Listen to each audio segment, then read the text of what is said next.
מודאג? מאוד. למה?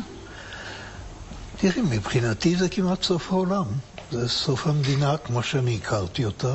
אני ניסיתי להשוות האם הייתי יותר מודאג ב-1973, והתשובה הייתי פחות מודאג. במלחמת יום הכיפורים, שאז באמת היה איום קיומי על מדינת ישראל, היום אתה יותר מודאג? אני היום יותר מודאג. אני מודאג למהותה של המדינה. זה לא המדינה מה שעומד לקרות הוא לא המדינה שבה אני גדלתי, לא המדינה שאני רוצה שהנכדים שלי יחיו בה. אמרת השבוע שזה סוף הדמוקרטיה, שאנחנו מתקרבים להיות דיקטטורה? זה בלי ספק. זאת אומרת, זה כאשר הרשות המבצעת משתלטת על הרשות המשפטית, זה אומר שזה מנציח את שלטון כל מפלגה שתהיה, וזה סוף הדמוקרטיה, אין שום ספק.